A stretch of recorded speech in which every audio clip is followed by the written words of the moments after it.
સમાચારમાં આગળ વાત કરીએ ભાવનગરની તો ભાવનગર જિલ્લાના સિહોરની બાજુમાં આવેલ સાગવાડી ગામે એક દીકરીને ગોળીથી ઈજા પહોંચી હતી। સિહોરના સાગવાડી ગામથી ફક્ત 300 મીટર દૂર પોલીસ ફાયરિંગ બટ આવેલી છે।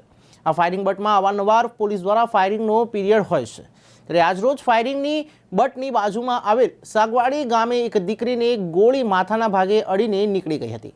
જોકે આ બનાવથી દીકરીને માથાના ભાગે ઈજા પહોંચી હતી અને દવાખાને જઈ ડ્રેસિંગ કરાવવાની ફરજ પડી। સદનસીબે કોઈ વધુ ઈજા પહોંચી ન હતી, પરંતુ આ બાબતે સાગવાડી ગામના લોકોએ અવારનવાર તંત્રને રજૂઆત કરી હતી। આના કારણે કોઈની ગમે ત્યારે જાનહાનિ થઈ શકે છે। ત્યારે તંત્ર દ્વારા ફાયરિંગ બટ વિસ્તાર ફરતી દિવાલ કરી આપવાની હૈયાધારણા આપવામાં આવી હતી, પરંતુ આજ સુધી કોઈ દિવાલ કરી નથી। આ બનાવ બાદ સમગ્ર ગામ લોકોમાં ભયનો માહોલ જોવા મળી રહ્યો છે। મારું ગામ સાગવાડી છે। અહીંયા અવારનવાર એમ કામ કરતા હોય તો ગોળીઓ આવે, નાના બાળકો રમતા હોય તો મારે શું કરવું? વાગી જાય તો શિહોર અહીંયા ફાયરિંગ કરે ને બોર્ડમાંથી, એમાંથી આવે છે। અહીંયા અમારા ઘરે માથામાં વાગી છે।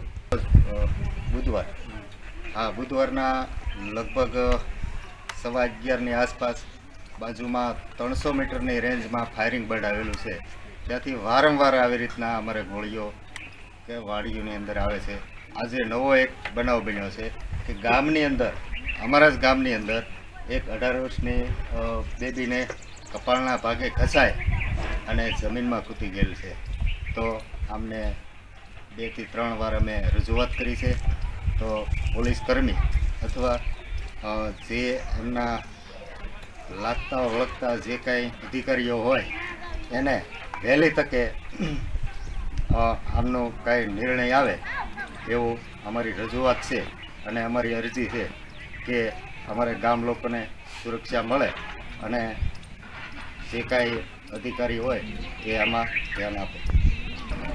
આની પહેલાંમાં અમે જ્યારે રજૂઆત કરી ત્યારે પોલીસ કર્મીઓ અધિકારીઓએ અમને એવી બાંહેધરી આપેલી કે ભાઈ અમે કંઈક દિવાલ આડી કરી અને પછી ફાયરિંગ ચાલુ કરાવશું, પરંતુ આજ સુધીમાં આવું કોઈ કરવામાં આવ્યું નથી દિવાલ કે। તો આ ત્રીજો ચોથો બનાવ આવી રીતે બન્યો છે। તો પહેલાં દિવાલ કરે અથવા એનો કાંઈ નિર્ણય લઈ અને પછી ફાયરિંગ ચાલુ કરે એવી અમારી રજૂઆત છે।